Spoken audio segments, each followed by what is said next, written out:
The city was restless that night, buzzing with neon lights and a heavy downpour that seemed determined to drown out any sense of calm. Jack Voss leaned against the side of his ambulance, the hum of its idling engine mixing with the patter of rain on metal. It was supposed to be an uneventful shift, another long night ferrying drunk club goers and the occasional unlucky cyclist to the hospital. He sipped from a chipped thermos, grimacing as the lukewarm coffee hit his tongue.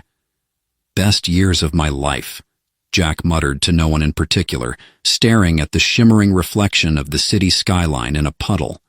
The silence was broken by a distant scream, faint but unmistakable. Jack's hand froze mid-sip. He scanned the street but saw nothing. The sound came again, sharper this time, cutting through the rain like a blade. He tossed the thermos back into the ambulance and reached for his radio. "Dispatch, this is Voss. Got a possible disturbance, near the corner of 8th and Union, investigating." The dispatcher's voice crackled back, thick with disinterest. "Copy that, Voss. Try not to get yourself killed. We're not hiring replacements this month." Jack rolled his eyes and grabbed his flashlight. The beam cut through the rain as he stepped out into the empty street. The scream had stopped, replaced by an eerie stillness that prickled at the back of his neck. Then he saw her. A figure stumbled out from an alley, collapsing onto the slick pavement. She was barefoot, dressed in what looked like a torn jumpsuit that shimmered faintly in the light, the fabric shifting like liquid metal. Her hair clung to her face, and her skin, her skin, glowed faintly, veins illuminated with a soft blue light that pulsed erratically. Jack hesitated, his instincts warring with his common sense. She didn't look like any drunk clubgoer he'd ever encountered. Hey," he called out, approaching cautiously. "You okay? Need some help?" The woman lifted her head, her eyes locking onto his with a gaze that felt far too intense for someone lying face down in a puddle. She opened her mouth, but the words that came out were garbled, like static from a broken radio. Jack froze. "Okay, so not drunk. Definitely not drunk." She tried to push herself up, her arms trembling as if they couldn't bear her weight. Jack's paramedic training kicked in, and he crouched beside her, shining the flashlight over her trembling form. "Hey, take it easy. I'm a medic. Let me help you." Her hand shot out, gripping his wrist with surprising strength. "I am very sick," she rasped, her voice tinged with a metallic echo. "And only you can help me." Jack blinked. "I'm flattered, but I think you've got the wrong guy." Her grip tightened, and Jack winced as her glowing veins pulsed brighter. The flashlight slipped from his other hand, rolling away. Okay, let's get you somewhere dry first." He managed to haul her into the ambulance, muttering under his breath about how this was above his pay grade. Once inside, he laid her on the stretcher, her breathing shallow and labored. He was about to grab his medical kit when he noticed the stretcher's surface starting to bubble. Jack yelped and jumped back as smoke curled up from the fabric. "What the? Are you made of acid?" The woman blinked at him, her expression blank. "My perspiration contains a mild corrosive agent," she said, as if explaining the weather. Jack threw his hands up. "Of course it does. Why wouldn't it?" He grabbed a plastic tarp, throwing it under her to protect the stretcher. "Great. Now my equipment's melting. You better have alien insurance or something." She didn't respond, her eyes fluttering shut.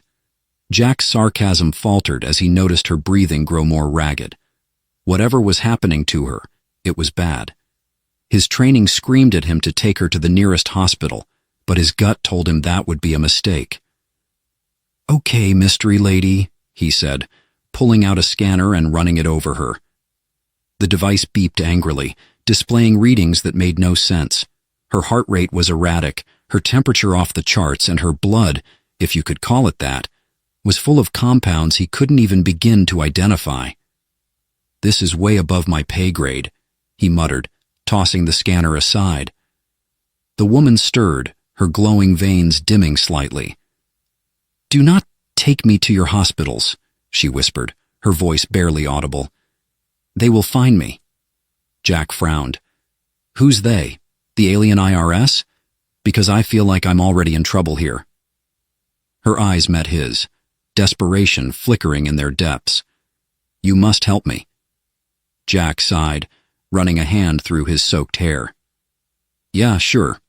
Let's just add extraterrestrial healthcare provider to my resume." He slammed the ambulance doors shut and drove off, heading not to the hospital, but to his tiny apartment on the edge of the city. As the rain hammered against the windows, Jack couldn't shake the feeling that he'd just made the worst decision of his life. And yet, as he glanced at the unconscious woman in the rearview mirror, he couldn't bring himself to turn back. "Guess we're both in over our heads now," he muttered, flipping on the wipers. Jack's apartment was small, cluttered, and exactly as uninspiring as one would expect for a bachelor paramedic who lived paycheck to paycheck. He shoved the door open with his shoulder, balancing the unconscious alien woman in his arms. His cat, Max, blinked at him from the couch, unimpressed. "Don't look at me like that," Jack muttered, stepping over a pile of takeout containers. "I didn't exactly plan for this." Max yawned, flicked his tail, and resumed his nap. Jack laid the woman on the sofa, her glowing veins still pulsing faintly under her skin. Up close, the faint shimmer of her jumpsuit caught the dim light of the room, making her look like some kind of futuristic mannequin. He wasn't sure whether to call a scientist or a priest. "Okay, step 1, don't freak out," Jack said to himself, pacing in the cramped space. "Step 2, figure out what's wrong with her before she melts my couch." The woman stirred, her breathing shallow but steady. Jack crouched beside her, scanning her again with his medical device. The readings were still bizarre, heart rate spiking and dropping unpredictably, body temperature fluctuating like crazy. He flipped the scanner off with a frustrated sigh. "Great, she's a walking chemistry experiment, and I'm armed with a glorified thermometer." Her eyes fluttered open, the glowing irises locking onto him. "You brought me here?" she asked, her voice rasping but steady enough to make him jump. "Well, hospitals aren't great at treating glowing alien ladies who melt furniture," Jack said, standing abruptly. "Welcome to Casa de Jack, mi casa es su casa, or whatever." She tilted her head, her gaze taking in the room's chaos. The pizza boxes stacked precariously on the counter, the broken chair propped up against the wall, and Max, who was now grooming himself without a care. "This is your dwelling?" she asked, her tone carrying a hint of judgment. "Yeah, well, it's not the Ritz," Jack shot back, crossing his arms. "But you're not exactly paying rent, so maybe cut me some slack." Her lips twitched, almost forming a smile, before she winced and clutched her side. Jack's irritation evaporated. "Hey, easy there. Let's not add internal bleeding to the list." She took a shaky breath, her glowing veins dimming slightly. "I need sustenance, energy, something to stabilize my system." Jack blinked. "Okay, sure. Do you eat food? Or are we talking batteries, solar panels, maybe a lightning bolt?" Her brow furrowed, as if trying to parse his question. "Nutrient-dense substances, high in protein and minerals." Jack glanced at his fridge, dread pooling in his gut. "Right. Nutrient-dense. Got it." The fridge door creaked as he opened it, revealing a sad assortment of condiments, a half-empty carton of milk, and a suspicious-looking leftover burrito. "Don't judge me," he muttered, grabbing the burrito and sniffing it. "This probably still counts as food." He turned back to find her watching him with an expression that was equal parts curiosity and disdain. "Is this sustenance?" she asked, eyeing the burrito like it might attack her. "It's all I've got," Jack said defensively, "unless you're into ketchup packets." She hesitated before taking the burrito, inspecting it carefully. With a cautious bite, her expression shifted to one of mild surprise. "This is sufficient." Jack smirked, leaning against the counter. "See? Earth cuisine isn't so bad." The moment of levity was short-lived. Her glow dimmed further, and she slumped against the couch, clutching her abdomen. Jack rushed to her side, panic clawing at his chest. "Okay, burrito's not the miracle cure, What else do you need? She closed her eyes, her voice barely above a whisper. A containment field, to regulate my energy. Without it, my system will collapse. Jack stared at her, the words bouncing around in his brain like marbles in a jar. Containment field? Lady, I'm a paramedic, not a physicist. I don't even know what that means. Her eyes opened, faintly glowing as she met his gaze. Your planet's technology is primitive, but adaptable. I can guide you. Jack threw his hands up. Fantastic. Not only am I playing doctor for an alien, but now I've got to MacGyver some kind of sci-fi life support system. This night just keeps getting better. She managed a weak smile. Your humor is oddly comforting. Yeah, well, it's either that or I start crying and nobody wants to see that. Jack quipped, pulling out his phone. Let's see what I can scrounge up. Stay put, and try not to melt anything else while I'm gone. An hour later, Jack returned with an assortment of questionable items: a car battery, jumper cables, duct tape, and a small stack of outdated circuit boards he'd scavenged from a nearby electronics repair shop. The woman blinked at the pile, her glowing veins pulsing faintly. This is what you acquired? Hey, you said adaptable, Jack shot back, arranging the items on the coffee table.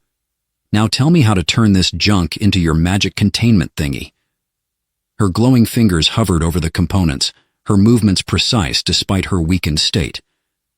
Connect these to the power source. Insulate the conduits. Jack followed her instructions, trying not to electrocute himself in the process. Sweat beaded on his forehead as he wrestled with the makeshift device, muttering curses under his breath. Finally, the contraption hummed to life, a faint glow emanating from the cobbled-together machinery. The woman placed her hand on the device, a soft light enveloping her. She sighed, her glow stabilizing as her veins pulsed with a steady rhythm. Jack collapsed onto the floor, panting. Well, that's one way to spend a Friday night. She looked at him, her expression softening. Thank you, Jack Voss. He raised an eyebrow. You know my name?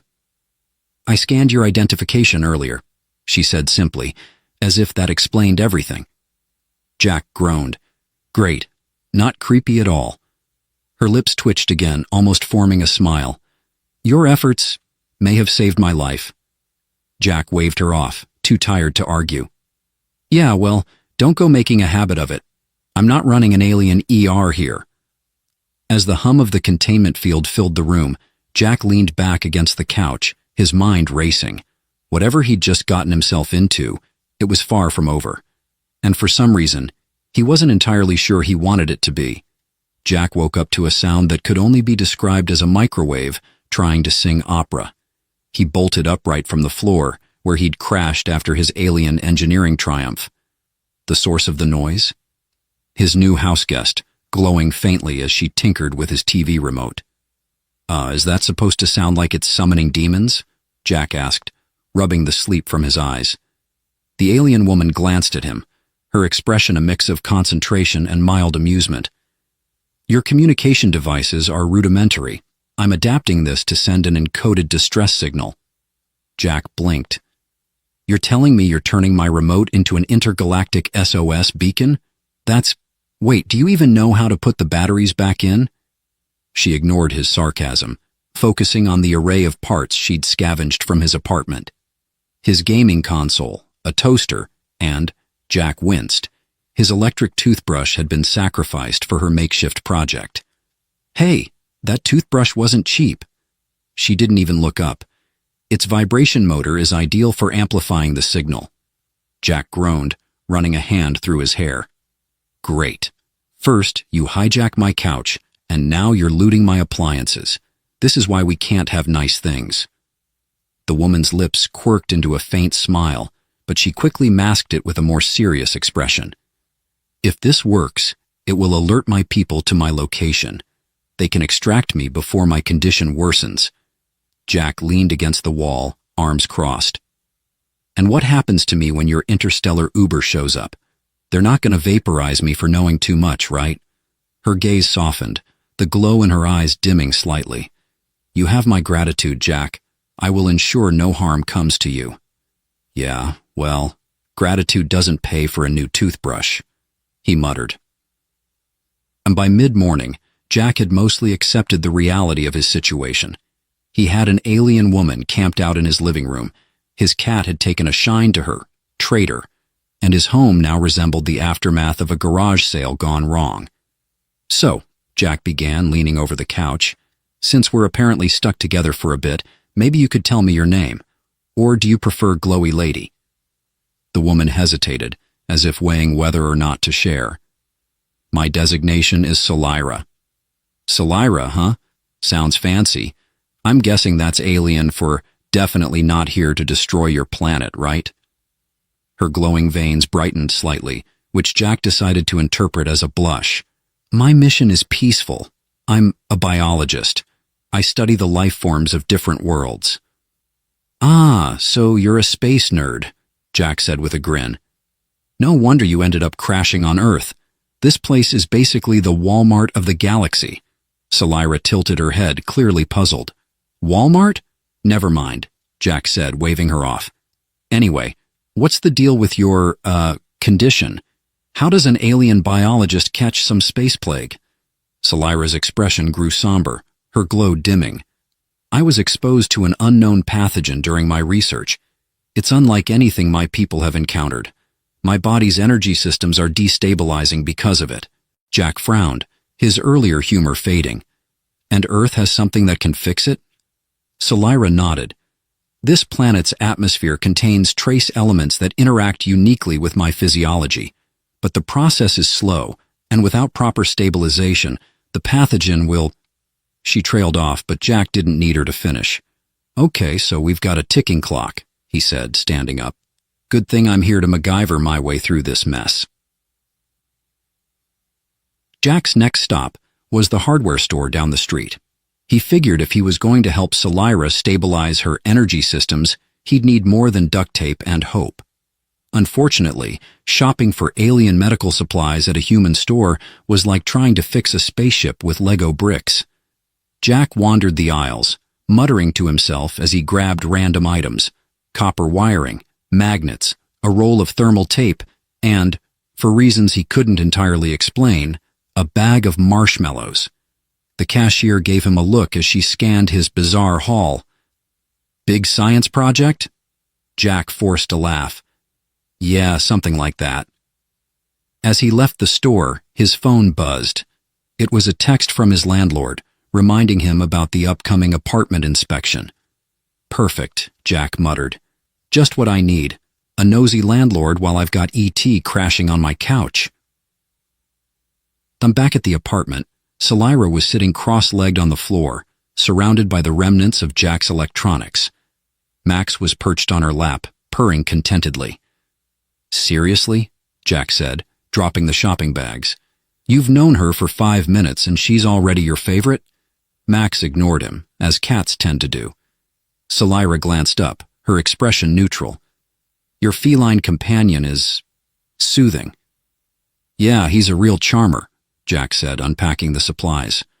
"Okay, so what's the next step in Operation Don't Let Solira Explode?" She examined the materials he'd brought, her glowing veins brightening slightly. "These will suffice. With your help, I can construct a secondary containment array to reinforce the first." Jack raised an eyebrow. "You're not going to turn my toaster into a death ray or something, are you?" Solira's lips twitched. "Your imagination is vivid." Over the next few hours, Jack and Solira worked side by side, assembling the makeshift device. Jack couldn't help but marvel at how easily she manipulated the materials, her glowing fingers deftly connecting wires and shaping components. "You know," Jack said, handing her a screwdriver, "you're surprisingly good at this for a biologist. Are you sure you're not secretly an engineer?" Solira glanced at him, her expression unreadable. "In my culture, scientific disciplines often overlap. Knowledge is not confined to singular categories." "Must be nice," Jack muttered. "Here, we've got specialists for everything. You can be a brain surgeon but still not know how to change a tire. Salira tilted her head. Your species is peculiar. Tell me something I don't know, Jack said with a grin. By the time they finished, the new containment device emitted a soft hum, casting a faint glow across the room. Salira placed her hand on it, her veins pulsing rhythmically in response. This will help, she said, her voice steady. Thank you, Jack. He shrugged, trying to play it cool. No big deal. Just another day in the life of your friendly neighborhood paramedic/alien tech support. Salira tilted her head, clearly amused. Your humor is unique. Hey, don't knock it, Jack said, leaning against the wall. It's gotten me this far. As the hum of the device filled the room, Jack felt a strange sense of accomplishment. He didn't know what the future held, but for now he was doing his best to keep an alien alive, and maybe, just maybe, save the universe in the process. And really, what more could a guy ask for? Jack was getting used to the weird hum. The improvised containment device that he and Salira had built sat in the middle of his living room, pulsing faintly like some alien nightlight. It was eerily soothing, until Max, Jack's cat, decided to bat at the glowing wires like they were a cosmic toy. Max!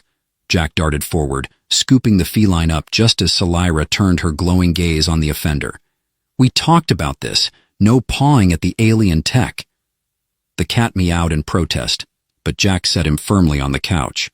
Salira's luminescent veins flickered, a gesture Jack was beginning to recognize as mild amusement. Your companion seems drawn to energy patterns, she observed. Perhaps he senses the harmonic oscillations. Jack snorted, plopping down beside the disgruntled cat. Or maybe he's just a little gremlin who likes shiny things. Trust me, the only oscillations he cares about are the ones coming from a can of tuna. Salira tilted her head, her glowing eyes narrowing slightly. Tuna. Is this a resource vital to your species? Jack tried to hold back a laugh, but failed miserably. Oh yeah, it's the cornerstone of our entire civilization. Wars have been fought over the sacred tuna. He grinned at her deadpan expression. Kidding. It's just fish. Salira studied him for a moment, then let out a soft, melodic hum that Jack had come to recognize as her version of laughter. It was strange, otherworldly, and somehow comforting. The next challenge came in the form of Jack's landlord. The man knocked on the door with the kind of authority that promised paperwork, rules, and trouble. Jack froze, glancing at Salira, who was in the middle of recalibrating the containment device. Quick question, Jack whispered. Do you have some kind of alien cloaking ability? Because my landlord is about 2 seconds away from discovering my extraterrestrial roommate. Salira blinked, her glow dimming slightly. I do not possess such technology. Of course not, Jack muttered. Why would this be easy? The knocking grew louder. Jack sighed and turned to Salira. Okay, just stay here, don't glow too much, and for the love of all that's holy, don't let Max knock anything over. He opened the door a crack, plastering on his best innocent tenant smile. Hey, Mr. Lasky, what's up? Lasky peered past Jack into the apartment, his brow furrowing. I thought I heard some strange noises coming from in here. Jack shrugged, blocking the door as subtly as he could. Oh, you know how it is. Probably just the TV. Or the pipes. Or the cat. Lasky didn't look convinced. Mind if I take a quick look around? Actually, now's not a great time, Jack said quickly. I'm kind of in the middle of, cleaning, and you wouldn't want to see the place like this. It's a disaster zone. Seriously, it's like a tornado hit a garage sale in here. Behind him, there was a loud hum followed by a soft pop. Jack's smile froze.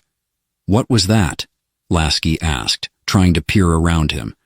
Just the microwave, Jack said, his voice a little too loud. You know how these things are, always popping and humming. Terrible craftsmanship these days. Lasky raised an eyebrow but didn't push further. Fine, but I'll be back next week for the inspection. Make sure everything's in order. Jack nodded enthusiastically. Absolutely. Everything will be totally normal. Thanks for stopping by. As soon as Lasky left, Jack closed the door and leaned against it with a sigh of relief. Well, that was close. Salira appeared in the doorway to the living room, her glowing veins flickering with what Jack could only describe as mischief. Your deception skills are intriguing. Do you often mislead authority figures? Only when I'm hiding aliens in my apartment, Jack shot back, which, for the record, is a first. The next phase of Salira's recovery involved finding a specific mineral compound she needed to stabilize her energy systems further. Naturally, it wasn't something Jack could pick up at the local hardware store. The compound can be found in small quantities within volcanic rock formations, Salira explained, her glowing fingers tracing patterns on Jack's coffee table. Do you know of such locations on this planet? Jack raised an eyebrow. Volcanic rock? Salira, I live in Chicago. The closest thing we have to volcanic activity is when someone burns their deep dish pizza. Salira frowned, clearly not understanding the joke. Are there no active geothermal sites nearby? Jack sighed, running a hand through his hair. Not unless you count the hot springs 3 states over. But even if we could get there, how would we, mine the stuff? I don't exactly have a pickaxe lying around. Salira tilted her head. Your species lacks efficient methods for resource extraction? Not without heavy machinery, Jack said, and something tells me renting a backhoe for an alien science experiment might raise a few eyebrows. Eventually, they settled on a less-than-ideal solution, a local rock and gem shop. Jack wasn't sure if they'd find the right mineral there, but it was worth a shot. The shop was run by a grizzled old man with a beard that looked like it had survived several geological epochs. He squinted at Jack and Salira as they entered, his gaze lingering on Salira's faintly glowing veins. She's, European, Jack said quickly, trying to deflect any suspicion. The man grunted, clearly unimpressed. What are you looking for? Jack glanced at Salira, who subtly nodded. Volcanic rocks, he said. You know, the good stuff. High-quality magma residue. Really spicy geology. The man stared at him for a long moment before gesturing to a shelf in the corner. Knock yourself out. Jack turned to Salira. Well, that went better than expected. As they sifted through the rocks, Jack couldn't help but notice the way Salira's glow brightened slightly whenever she touched one. She finally selected a piece, holding it up with a small, satisfied smile. This will suffice, she said softly. Jack grinned. Great, let's pay for it before Beard Guy decides we're up to something. Back at the apartment, Salira integrated the mineral into her containment array. Jack watched in fascination as the glow of her veins synced with the device, creating a shimmering cascade of light. That's actually pretty cool, he admitted. I mean, if you ignore the part where my electric bill is probably going to skyrocket. Salira gave him that faint, almost smile he was starting to find oddly endearing. Your assistance has been invaluable, Jack. Hey, don't mention it, he said, waving her off. Just another day in the life of Chicago's resident alien wrangler. As the device hummed steadily, Jack couldn't help but feel a strange sense of accomplishment. For the first time in a while, he felt like he was doing something that mattered, something bigger than himself.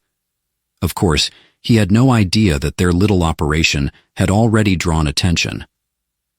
Miles away, a shadowy figure was watching a monitor, their expression unreadable as they studied the faint energy signature emanating from Jack's apartment.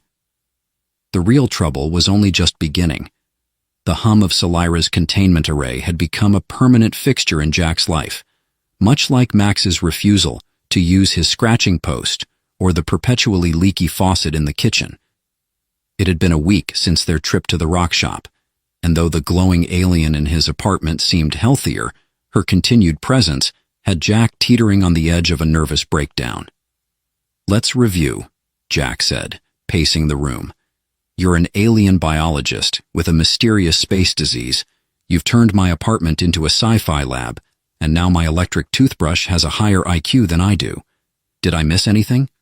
Solyra, perched cross-legged on the couch, gave him a patient look. "The energy levels in the containment array have stabilized. That is a positive outcome." Jack threw up his hands. "Oh, great! Stabilized energy levels. Just what every guy dreams of hearing. Forget a new car or a winning lottery ticket. Give me stabilized energy levels." Solyra's glow flickered, the alien equivalent of a smirk. "Your sarcasm is noted." Max meowed from his perch on Solyra's lap, giving Jack a judgmental look. Jack pointed a finger at the cat. "Don't take her side. You're supposed to be my emotional support animal." Solyra gently scratched behind Max's ears. "He appears content with my presence. Perhaps you should reconsider your perspective." Jack dropped onto the recliner with a sigh. "Yeah, sure, I'll get right on that, right after I figure out how to explain all this to my landlord when he shows up for the inspection." The next morning, Jack's day took a turn for the bizarre, and considering his life lately, that was saying something. It started with his coffee machine. He'd been halfway through brewing his first cup when the device let out a strange whirring noise and began vibrating on the counter. "Solyra!" Jack called, backing away from the possessed appliance. The alien appeared in the doorway, her glowing eyes narrowing at the machine. "Your device appears to be experiencing a malfunction." "No kidding," Jack said, gesturing to the coffee pot, which was now glowing faintly. "Did you do something to it?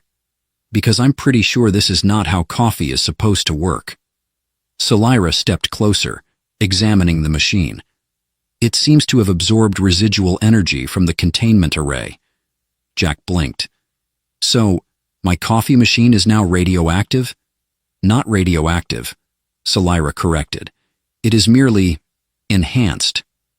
"Enhanced," Jack repeated flatly. "Great.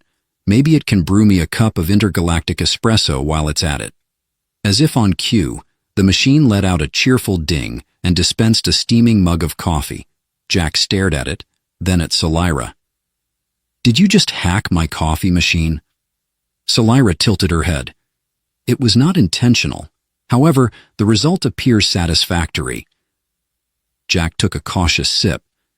To his surprise, it was the best coffee he'd ever tasted. He sighed. "Well, I guess I can't be too mad if it makes coffee this good, but if my toaster starts trying to communicate with me, we're going to have a problem." Later that afternoon, Jack decided to venture out for some fresh air. The apartment was beginning to feel like a sci-fi convention gone wrong, and he needed a break. Solyra had assured him she'd be fine on her own, though she'd requested he pick up more sustenance materials on his way back. Jack wasn't entirely sure what kind of materials she needed, but he figured it was better not to ask too many questions.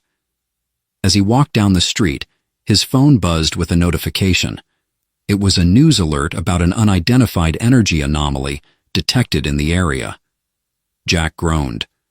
"Great, that's probably us. Just what I need. More people poking around." He glanced around, half expecting to see men in black suits lurking behind the bushes. Instead, he spotted a pair of kids playing with a drone nearby. The sight made him smile. At least someone was having a normal day. When Jack returned home, he found Solyra standing in front of the containment array, her glow brighter than he'd ever seen. She turned to him, her expression serious. "The energy levels have spiked," she said. "This is unexpected." Jack set the grocery bags on the counter. "Unexpected how?" "Like, oops, we broke it, unexpected? Or we accidentally summoned an alien death squad, unexpected?" Solyra didn't answer immediately, which did nothing to calm Jack's nerves. "I believe the containment array has attracted attention," she said finally. Jack froze. "What kind of attention?" Solyra's glow dimmed slightly. "There are factions in the galaxy that monitor energy signatures like this. It is possible they have detected our activity." Jack rubbed his temples. So, let me get this straight. Not only do we have to worry about my landlord, but now there's a chance some galactic bounty hunter is on their way to crash our little science project? Salira gave him a calm look. I will ensure your safety, Jack. Yeah, well, forgive me if I'm not feeling super reassured right now, Jack said. Do we have a plan, or are we just going to wing it? Salira's gaze shifted to the containment array. I can modify the device to mask its energy output. However, it will require additional resources. Jack sighed. Let me guess, more volcanic rocks? Not this time, Salira said. We will need superconductive materials. Do you have access to such resources? Jack thought for a moment. There's a junkyard on the edge of town. They've got all kinds of scrap metal and electronics. Maybe we'll find something there. By the time they arrived at the junkyard, the sun was setting, casting an orange glow over the sea of rusting metal. Jack led the way, flashlight in hand, while Salira followed, her glow providing additional light. You know, Jack said, as they rummaged through the piles of scrap, this is not how I pictured my week going. I was supposed to have a quiet weekend, maybe binge-watch some TV. Instead, I'm scavenging for alien tech parts like some kind of low-budget space pirate. Salira glanced at him, her expression unreadable. Your adaptability is commendable. Jack snorted. Yeah, well, it's not like I had much of a choice. You crash-landed into my life, literally. As they worked, Jack found himself relaxing a bit. There was something oddly therapeutic about digging through old electronics, even if it was for a potentially life-or-death mission. Eventually, they found what they were looking for, a collection of superconductive wires salvaged from an old MRI machine. This will suffice, Salira said, examining the wires. Jack grinned. Great. Now let's get out of here before the junkyard dog decides we're trespassing. Back at the apartment, Salira got to work modifying the containment array while Jack watched, offering the occasional sarcastic comment. You know, he said, leaning against the counter, for someone who claims to be sick, you're surprisingly productive. I can barely get off the couch when I have a cold. Salira glanced at him, her glow flickering with amusement. Your species has a curious relationship with discomfort. Yeah, we're a real mystery, Jack said with a grin. As the device hummed to life, Jack felt a strange sense of satisfaction. They might have been in over their heads, but at least they were doing something about it. For now, that was enough. The first sign of trouble was a faint vibration. Jack had just settled onto the couch with a bowl of popcorn when the floor beneath him gave a subtle tremor. Earthquake, Jack muttered, glancing around. The apartment swayed gently, a glass on the coffee table rattling in place. He reached to steady it, only for the tremor to vanish as quickly as it had come. Salira appeared in the doorway, her veins glowing brighter than usual. Jack, we have a situation. Of course we do, Jack sighed, setting the popcorn aside. Because why wouldn't the universe give me a break? What is it this time? Did Max evolve thumbs and start building his own containment array? Salira ignored the jab, her expression unusually serious. The masking modifications worked briefly, but another energy surge has revealed our location. A vessel has entered your planetary orbit. Jack blinked. Wait, are you saying there's an alien ship hovering above Earth right now? Like a real-life UFO? Yes, Salira replied calmly. Jack ran a hand through his hair, trying to process this. Okay, cool, totally fine. Just another day in my completely normal life. Should I make coffee for our unexpected guests, or do they prefer something stronger? The hum of the containment array had grown more erratic, pulsing in uneven waves that filled the apartment with an ominous energy. Salira adjusted the controls, her movements precise and deliberate. They will send a scout first, she explained, her voice steady, despite the tension in the room. We must prepare. Prepare? Jack echoed, pacing nervously. Prepare how? I don't have a laser gun stashed in my closet, Salira. The closest thing I've got to a weapon is a baseball bat with duct tape on it. Selira tilted her head, her glowing eyes narrowing thoughtfully. A rudimentary weapon, but it may suffice to dissuade an unarmed scout. Great, Jack said, throwing up his hands. I'll just intimidate them with my tape-covered bat while you handle the advanced alien tech. Perfect plan. Selira's glow flickered with what Jack suspected was amusement. Your sarcasm is noted, as always. How the scout arrived in the dead of night. Jack was dozing off on the couch when a strange, high-pitched whine jolted him awake. He scrambled to his feet, heart pounding, and rushed to the window.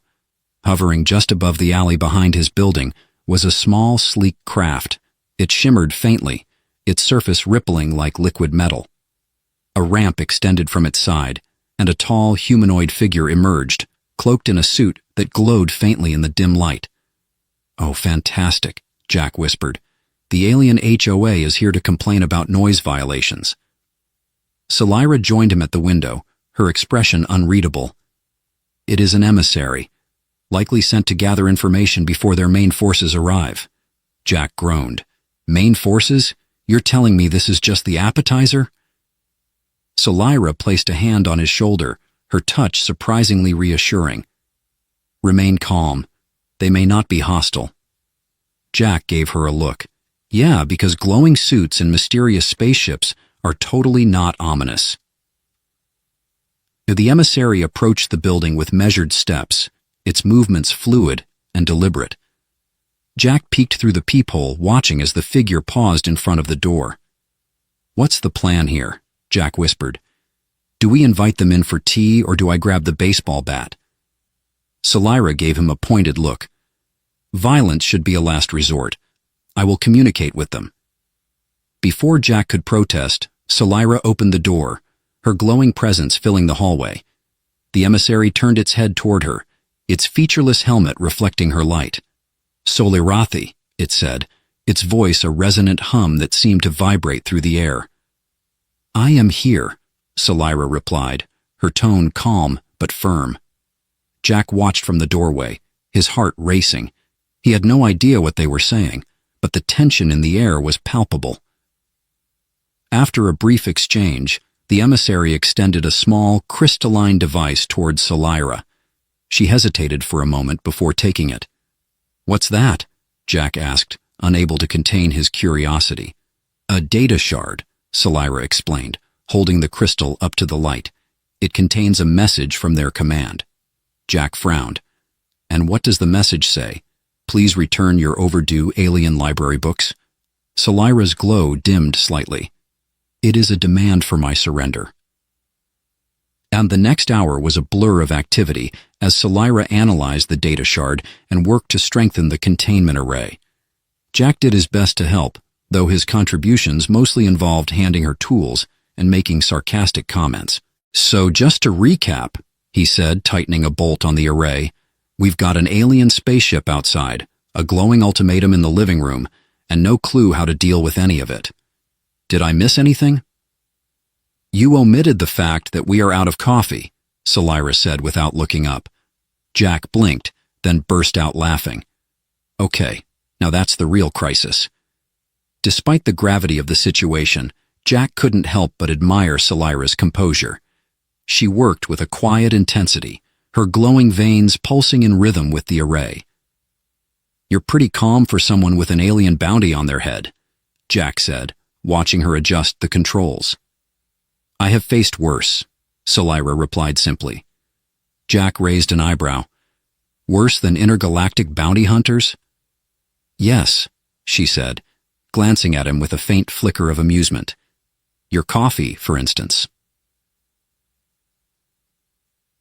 As the night wore on, the containment array began emitting a low, steady hum, signaling that it was functioning as intended. Selira stepped back, her glow dimming slightly as she surveyed her work. "It is done," she said. Jack let out a breath he hadn't realized he was holding. "So what now? Do we just wait for them to leave?" "They will not leave," Selira said. "But this will buy us time." Jack frowned. "Time for what?" "To prepare," Selira said, her gaze steady. "They will not give up easily." Jack sighed, running a hand through his hair. Great. I guess I'd better stock up on snacks then. If we're going to survive an alien siege, we're going to need a lot more popcorn. Salira's glow flickered with what Jack could only describe as alien amusement. Your resilience is commendable, Jack. He shrugged. Hey, if I can survive Chicago winters, I can survive this. Probably. As the two of them stood in the glow of the containment array, Jack couldn't help but feel a strange sense of camaraderie. They were an unlikely team, but for better or worse, they were in this together. And as far as Jack was concerned, that was reason enough to keep fighting. The apartment had become a surreal nexus of tension and calm, its humming containment array casting soft, shifting patterns of light on the walls. Jack sat cross-legged on the floor, Max snoozing in his lap, as Salira stood before the array, her glow brighter than ever. So, just to recap, Jack said, scratching behind Max's ears, we're about to tell the Galactic Police to buzz off, with nothing but a hacked containment array, and my sparkling personality as backup. Totally foolproof plan. Salira turned, her expression serene despite the dire circumstances. Your personality is indeed unique, Jack, but the plan does not rely solely on it. Jack smirked. Was that a compliment? Because it kind of felt like an insult dressed up in nice words. Before Salira could respond, a sudden pulse of energy rippled through the room. The containment array flickered, its glow intensifying as a holographic projection materialized in the air. A towering alien figure appeared, clad in ornate armor that shimmered with iridescent hues. Its voice resonated through the room like a chorus of bells. Salirathi, surrender yourself. The Council has decreed your actions a threat to galactic stability. Jack rose to his feet, gently setting Max aside. Okay, first of all, this is my apartment, not a courtroom. And second, Salira's not going anywhere. So, you can take your galactic decrees and... Salira cut him off with a raised hand, stepping forward to address the projection. I will speak for myself, Jack. Jack muttered under his breath. Yeah, sure. Just trying to help. And the exchange between Salira and the projection was a symphony of alien languages, their voices weaving together in tones Jack couldn't hope to understand. He stood to the side, arms crossed, feeling utterly out of his depth. Finally, Salira turned to him, her expression thoughtful. They have given us an option. If we can neutralize the containment array's energy signature and prove it poses no threat, they will withdraw. Jack frowned. Neutralize it? You mean shut it down? But isn't that like the only thing keeping you stable? Salira nodded. Yes, however, I believe we can transfer its functions into a self-contained matrix, if we can construct one in time. Jack sighed. Of course there's a catch, because why would anything be easy? The next few hours were a blur of frantic activity. Jack scoured every corner of his apartment for usable materials, handing Salira everything from old electronics to duct tape. Are you sure this is going to work? He asked, watching as she carefully assembled the matrix. I am not certain, Salira admitted, but we have no alternative. Jack shook his head, a wry smile tugging at his lips. You know, for an advanced alien species, your plans always seem to involve a lot of last-minute improvisation. Salira glanced at him, her glow flickering faintly. Adaptability is a trait your species excels at. I am merely learning from you. Jack chuckled. Great. Glad I could be a role model. As dawn broke, the matrix was complete. A small, glowing orb. It pulsed gently in Salira's hands, emitting a soothing hum. This will sustain me, she said, her voice tinged with relief. And it will not generate the energy signature that attracted the emissaries. Jack let out a breath he hadn't realized he was holding. So we're in the clear? Salira nodded. Yes, they will have no reason to remain. Jack grinned. Well, that's a relief. I was starting to think I'd have to give up my Netflix subscription to pay for alien repairs. Salira tilted her head, her glow flickering with amusement. Your priorities never cease to amaze me. True to her word, Salira transmitted the proof to the emissaries, who departed shortly thereafter. The containment array powered down for the final time, leaving the apartment in an almost unsettling silence. "So, what now?" Jack asked, leaning against the counter. Salira hesitated, her glow dimming slightly. "I must leave. The Matrix will allow me to return to my homeworld and complete my recovery." Jack's smile faltered. "Right. Of course, makes sense." Salira stepped closer, her glowing gaze softening. "You have shown remarkable resilience and compassion, Jack. I owe you my life." Jack rubbed the back of his neck, his voice quieter than usual. "Yeah, well, you're welcome. It's not every day you get to save an alien." The departure was quick and understated. Salira's craft, sleek and iridescent, hovered silently in the alley as she prepared to board. Max, perhaps sensing the moment's significance, wound himself around Salira's legs one last time. She bent down to scratch behind his ears, her glow brightening briefly. Jack stood awkwardly to the side, hands in his pockets. "So, I guess this is goodbye, huh?" "For now," Salira said, straightening. "But perhaps not forever." Jack smiled faintly. "I'll hold you to that." As she ascended the ramp, Salira paused, looking back at him. "Live well, Jack, and take care of Max." Jack chuckled, lifting a hand in farewell. "You got it." When the craft vanished into the morning sky, Jack stood in the alley for a long time, staring after it. The world felt strangely quiet, as though holding its breath. Finally, Max meowed, breaking the silence. Jack looked down at the cat and smiled. "Come on, buddy," he said, scooping Max up. "Let's go see if the coffee machine still works. Something tells me we're gonna need it." As he headed back inside, Jack couldn't help but feel a sense of satisfaction. His life might have gone back to normal, or at least as normal as it could be after hosting a glowing alien in his apartment, but he knew he'd never be the same. And that, he thought, was a pretty good trade.